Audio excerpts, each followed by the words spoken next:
So first of all, thank you for inviting me here. I'm very honored to say something in this very distinct, well, I think this is a very distinguished panel, and I'm hearing very inspiring thoughts. So I hope to add something, at least some questions as well, like Augusto did before. So talking about integral human development, if from the encyclical Laudato Si, we have learned that everything is connected, Fratelli Tutti teaches us that we are all connected.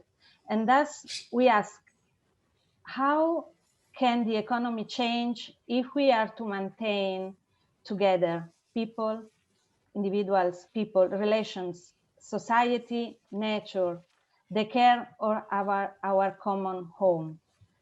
And we necessarily need to find the answer to some questions. How can we address together the cry of the poor and the cry of the earth? How do we ensure that the cost of the energy transition, for example, do not fall onto the poorest? We may ask the 500s to do something, but I don't think this will solve the problem at its roots. Which sort of sensitivities should we adopt in order for COVID-19 containment measures not to become automatic mechanisms that increase inequalities, as we are witnessing now? And so in this sense, and we did something as a COVID Commission, we need to enter a dialogue without prejudice on measures like universal basic income or some kind of form of guarantees, also for informal jobs, because sometimes we forget that in some countries, 70% of the jobs are informal jobs. So, but at the same time, we need concrete and contingent responses. For example, as a commission, thanks to our partners, we have produced a series of executive summaries with analysis and indications to respond to the emergencies about digital divide, about technology, about finance, about women issues, and so on. But this is also the right time to lay the basis for something different, something that can change our foundation. To do so, we need to look at things with different kind of eyes. And so I will say something, I will focus on some considerations. One is again about measures, but in a different way. I'll quote, like Augusto was saying before, Kate Raworth, and because with our economic graphs and languages and measures, we are used to think that the more we have, the better.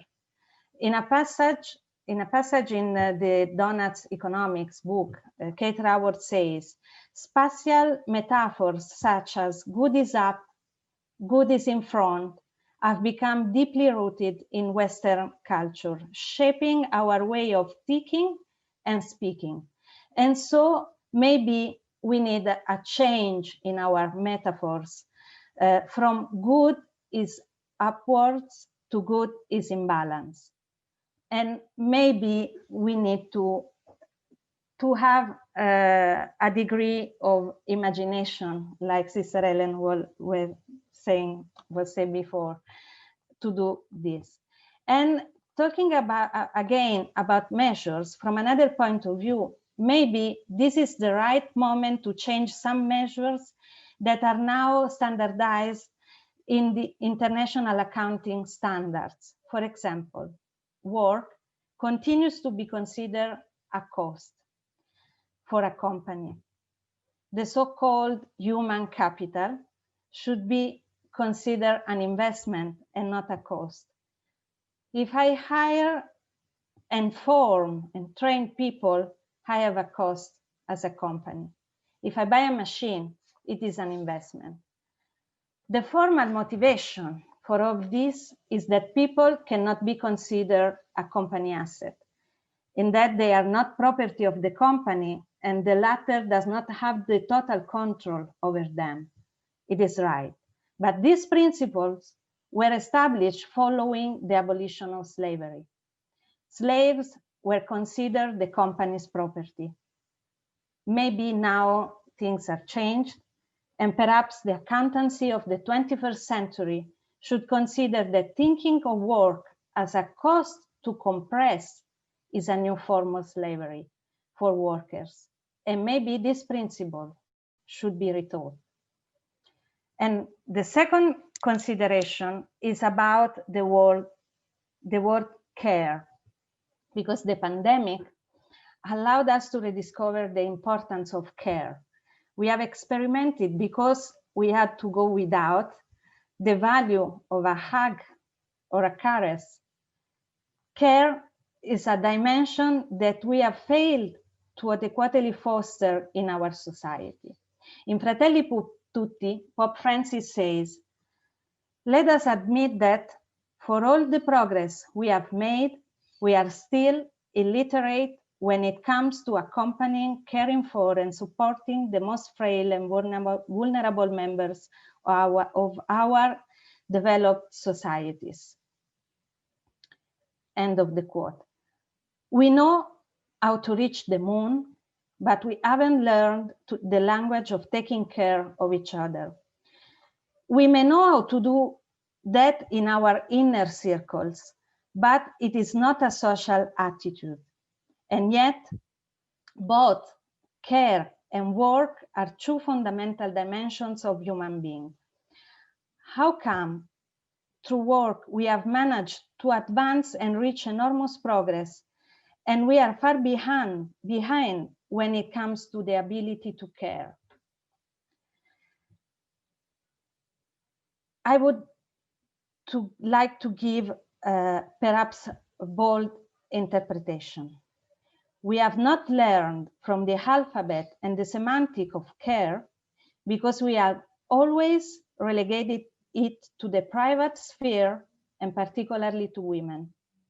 This led us to socially consider care as something that is less relevant when compared to other aspects.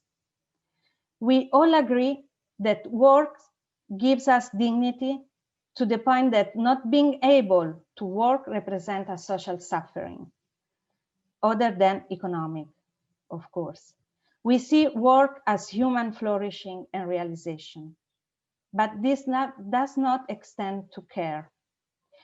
Are we personally and socially convinced that taking care of other people, not just in my family, is something that makes me worthy of living on this earth?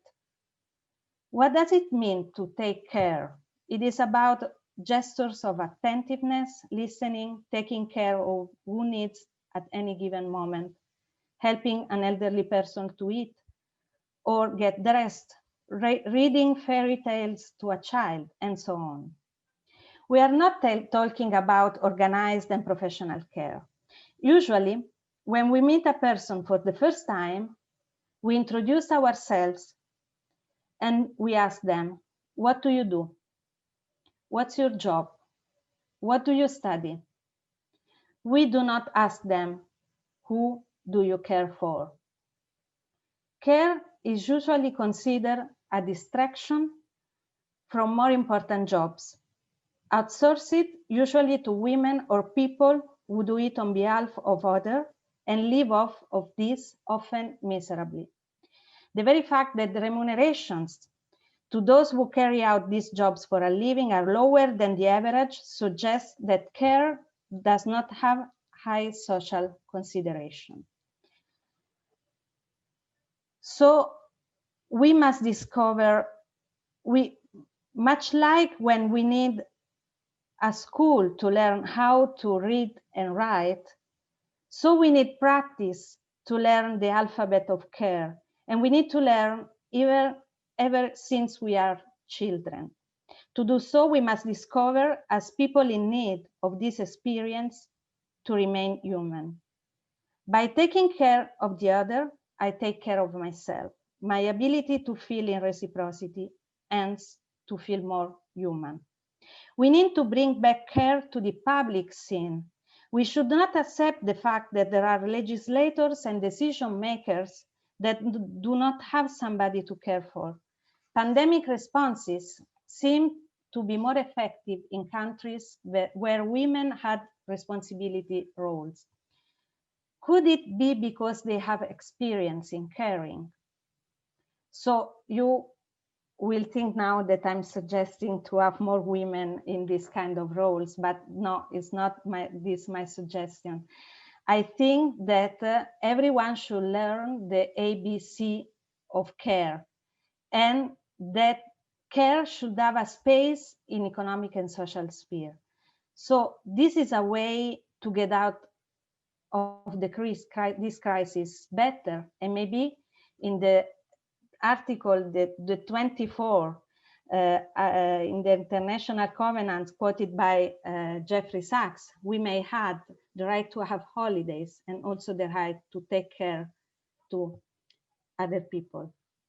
Thank you.